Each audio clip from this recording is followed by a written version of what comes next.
कहा जाता है कि मनुष्य योनि सभी योनियों में श्रेष्ठ है, उत्तम है। क्यों?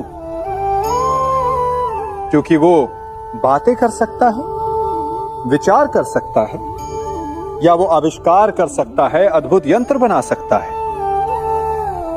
नहीं, क्योंकि मनुष्य के भीतर करुणा, चेतना और सद्भाव वास करते हैं। सामान्यतः हर प्राणी योनियों की 4 उद्देश्य होते हैं: सोना, अपनी भूख मिटाना, अपना क्षेत्र बनाना और संतान की उत्पत्ति करना। किंतु मनुष्य योनि श्रेष्ठ इसलिए है क्योंकि अपनी भूख मिटाने के साथ साथ वो प्रयास करता है कि औरों की भूख भी मिटे, सब लोग मिलजुल कर विकास करें। वो समष्टि के लिए सोचता है। अपने आप चरना तो पशु की प्रवृत्ति होती है, परंतु दूसरे के लिए स्वयं का बलिदान कर देना, दूसरे के दुख को समझने की करुणा, यही प्रवृत्ति एक मनुष्य को भिन्न बनाती है। जिस दिन मनुष्य के भीतर करुणा लुप्त हो जाएगी, उस दिन वो मनुष्य सामान्य पशु बनकर रह जाएगा। हमारा शरीर प्रकृति का एक महान आविष्कार है। इससे जटिल संरचना संसार में और कोई नहीं। हमारा शरीर जितना जटिल है, यदि इसे ठीक से जाना जाए तो इससे अधिक सरल ज्ञान देने वाला और कोई नहीं।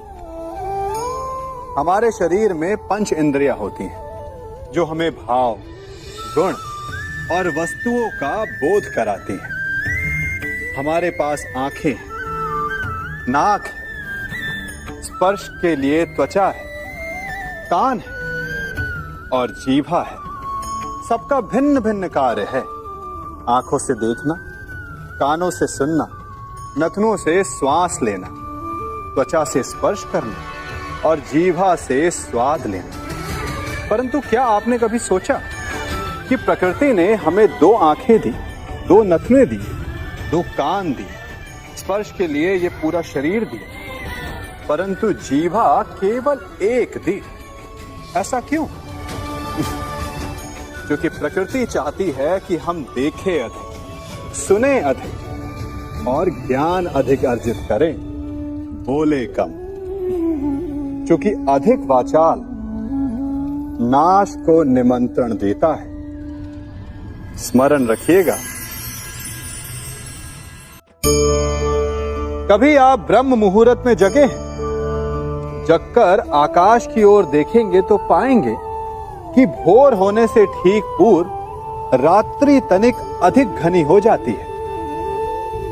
अर्थात जब समस्याएं अपनी चरम सीमा पर होती है तो उनका हल निकट होता है।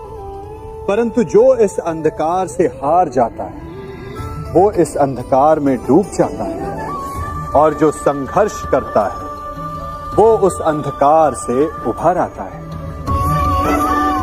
सदैव स्मरण रखिएगा, अंत चाहे कितना भी अंधकारमय क्यों ना हो, उसके पश्चात एक नया आरंभ फूटता है, एक नया उदय होता है।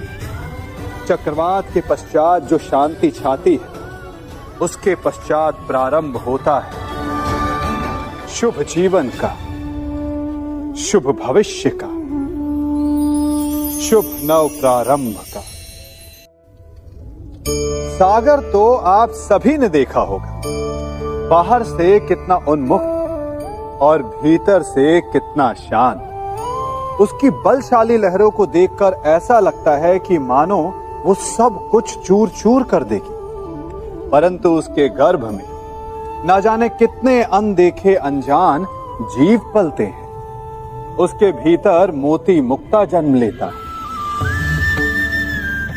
सागर एक है, परंतु उस सागर को लेकर के हमारी प्रकृति भिन्न भिन्न होती है। कोई उसमें तैरता है तो कोई उसकी लहरों का आस्वादन करता है, कोई उसमें अपने पांव भिगोता है तो कोई उसके भीतर जाकर मोती मुक्ता बाहर ले आता है।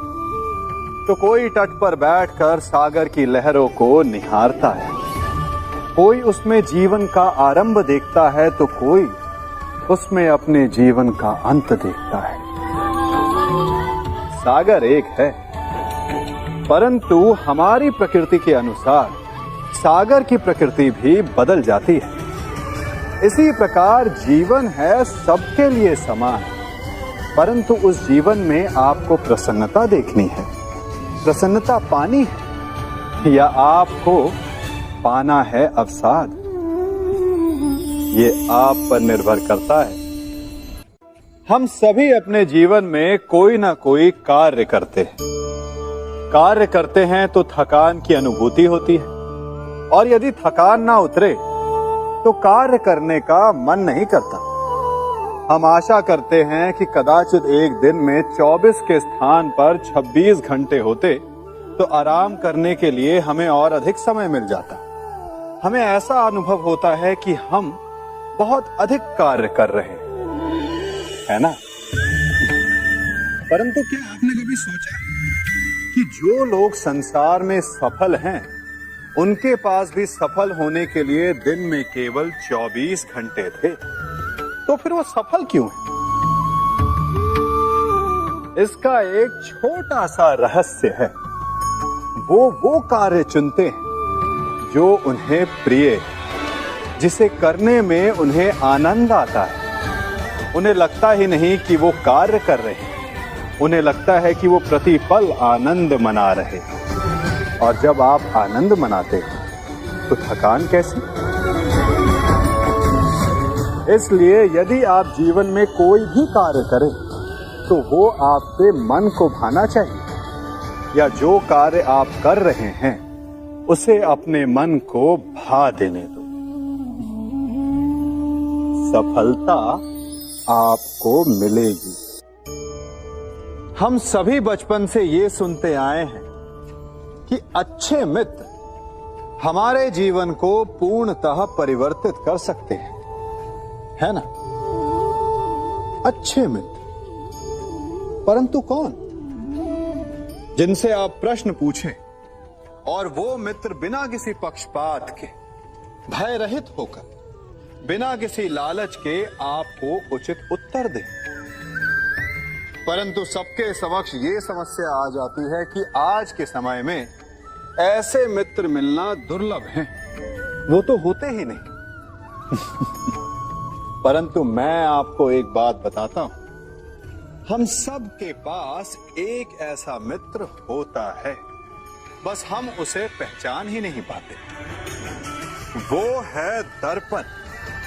दर्पण के समक्ष खड़े होकर आप स्वयं से पूछिए कि यदि आज आपका अंतिम दिन होता तो क्या आप वही करते जो आप कर रहे थे? आपको उत्तर मिले या ना मिले, परंतु आपकी दिशा अवश्य बदलेगी। इसलिए आपसे अतिरिक्त आपका सबसे घनिष्ठ मित्र, सबसे अच्छा मित्र और कोई नहीं।